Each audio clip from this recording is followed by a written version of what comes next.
ఎక్కడో ఆదిలాబాదులో, కరీంనగర్లో, ఖమ్మంలో ఈ 45 డిగ్రీల ఎర్రటెండలో తల్లి రావాలంటే కష్టమవుతుంది.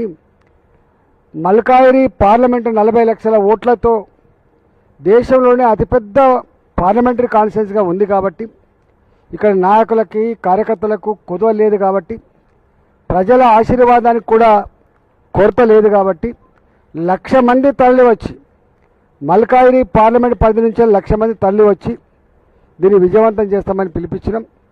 అట్లనే ఇక్కడ కంటోన్మెంట్లో కూడా మా మల్లికార్జును, బిఎన్సీను, మా నర్మదా, మా విజయానందు, అదేవిధంగా మా నాయకులంతా పెద్ద ఎత్తున, నిన్న మీరు చూసింది ఇక్కడే పెద్ద ఎత్తున వాటర్ ప్యాకెట్లు వాళ్ళకి అనేక రకాల అన్నీ ఏర్పాటు చేసుకొని పాదయాత్ర ద్వారా కూడా వచ్చిండ్రు. వేలాది మందిగా పాదయాత్ర ద్వారా కూడా వచ్చిండ్రు. ఇలా వాళ్ళందరూ కూడా మల్కాయిరి పార్లమెంటు పరిధిలో గొప్పగా పనిచేసిన మా నాయకులకు, కార్యకర్తలకు ధన్యవాదాలు తెలియజేస్తూ ఉన్నా. అదేవిధంగా కాలనీ వాసులు కానీ, బస్తీ వాసులు కానీ, గేటెడ్ కమ్యూనిటీలో ఉన్నటువంటి వాళ్ళు కానీ అన్ని వర్గాల ప్రజలకు కూడా దీన్ని విజయవంతం చేసి మోడీ గారికి ఒక కొత్త స్ఫూర్తినిచ్చినందుకు మీకు ధన్యవాదాలు తెలియజేస్తూ ఉన్నాం. గతంలో కూడా సౌత్ ఇండియాలో ఎన్నికల ప్రచారంలో భాగంగా మోడీ గారు మొట్టమొదటి అడుగుపెట్టిన గడ్డ మల్కాయిరి గడ్డ. మీరంతా సాక్ష్యం. అప్పుడు మోడీ గారు కూడా ఊహించని పద్ధతిలో బిల్డింగ్ల మీద జనం నిలబడ్డ తీరు, జేజేలు పలికిన పద్ధతి మోడీ గారిని కదిలించి వేసింది.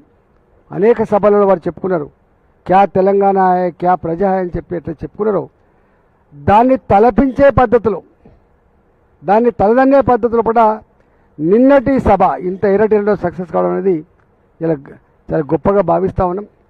దాన్ని బట్టి అర్థం కావాలి, రేపటి భవిష్యత్తు భారతీయ జనతా పార్టీది మాత్రమే అని చెప్పి మేము చాలాసార్లు చెప్పినాం.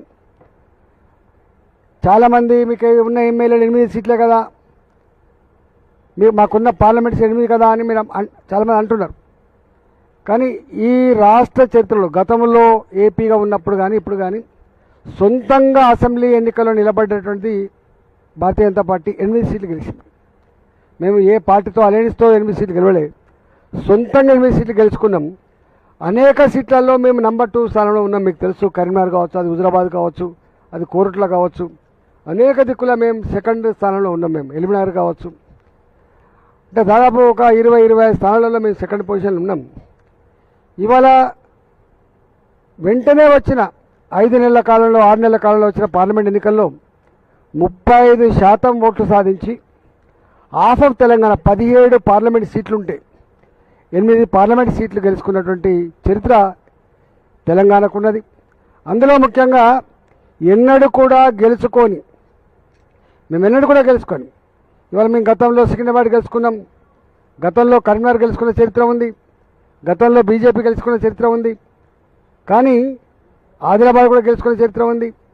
ఎక్కడ ఎన్నడూ గెలవనటువంటి మల్కాయిరి కూడా 4 లక్షల మెజార్టీతో గెలిపించిన చరిత్ర మల్కాయిరికి ఉంది.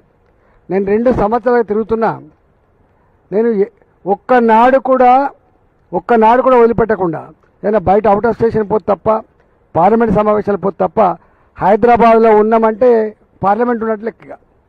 మాది సెంట్రల్ లొకేటెడ్ కాబట్టి మేము చూస్తున్న వాళ్ళ అనుబంధం, వాళ్ళ ప్రేమ, వాళ్ళు సమస్యల కోసం వచ్చే తీరు చూస్తూ ఉంటే చాలా గొప్ప స్పందన ఉంది. అంటే ప్రజలు అక్కడే చేర్చుకున్నారు. ఎవ్వరు కూడా ఇలా కాంగ్రెస్ పార్టీ ఇక్కడ ప్రజాప్రతినిధులు లేరు. మీకు తెలుసు, ఒక ఎమ్మెల్యే ఇక్కడ కంటోన్మెంట్ ఉంటుంది తప్ప ఎక్కడ లేరు.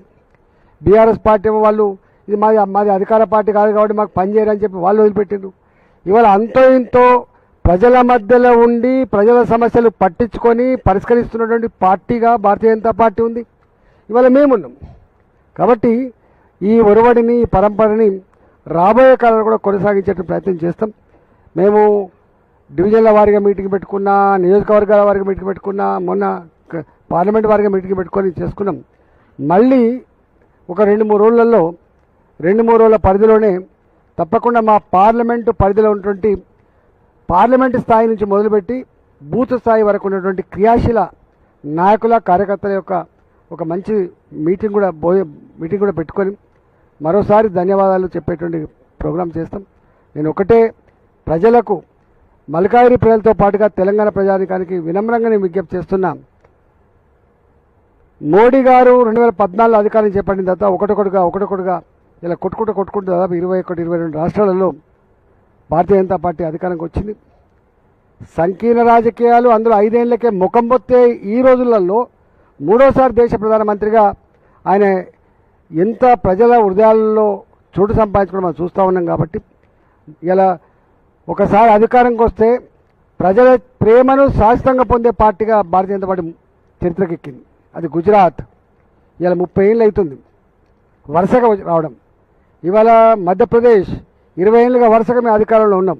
ఇవాళ అస్సాం 15 ఏళ్ళు, మహారాష్ట్ర ఇట్లా ఎక్కడ చూసినా ఒకసారి వచ్చిందంటే మేము ప్రజా సమస్యల పరిష్కారంలో, ప్రజల మధ్య ఉంటమాడంలో, ప్రజారంజకమైన పరిపాలన చేస్తామనడంలో అది అంతకంటే నిరసనం ఏమి ఉండదు.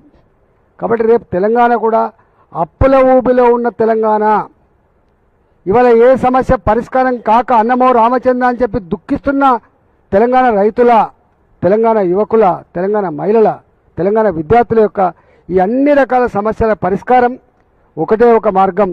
భారతీయ జనతా పార్టీని మీరు ఆశీర్వదించండి, రేపు గెలిపించండి. ఇవాళ ఈ అప్పుల ఊబిలో ఉన్న తెలంగాణను ఇవాళ గొప్ప రాష్ట్రంగా తీర్చిదిద్దే బాధ్యత. దేశ చిత్రపటం మీద హైదరాబాద్ అంటే దానికి ఒక గ్లామర్, తెలంగాణ అంటే ఒక గొప్ప రాష్ట్రం అనే ఫీలింగ్ అయితే ఉందో ఇవాళ అది మొత్తం కనుమరుగైపోతున్న పరిస్థితుల్లో తప్పకుండా ఇవాళ నిరుద్యోగ సమస్య కావచ్చు, మహిళల సమస్యలు కావచ్చు, విద్యార్థుల ఫీ రీయింబర్స్మెంట్ సమస్య కావచ్చు, అవుట్సోర్సింగ్ ఉద్యోగుల సమస్య కావచ్చు, ఉద్యోగుల పీఆర్సీ సమస్య కావచ్చు, రైతులకు సంబంధించినటువంటి సమస్యలు కావచ్చు, ఇవన్నీ తీరాలంటే ఇవాళ రేవంత్ రెడ్డి సర్కార్ ఒడ్డెక్కదాకా ఓడమల్లప్ప, ఒడ్డెక్కినాక బోడమల్లప్ప తప్ప వాళ్ళు సమస్య పరిష్కరించరు. కాబట్టి రాబోయే కాలంలో భారతీయ జనతా పార్టీకి అండగా ఉండండి, భారతీయ జనతా పార్టీని ఆశీర్వదించండి. తప్పకుండా మీరు మెచ్చే, మీరు నచ్చే ప్రజల సమస్యలు పరిష్కరించే ప్రభుత్వం మీ ఆశీర్వాదంతో వస్తుందని చెప్పి మీకు తెలియజేస్తూ మరొకసారి మీ అందరు కూడా అభినందన తెలియజేస్తున్నా.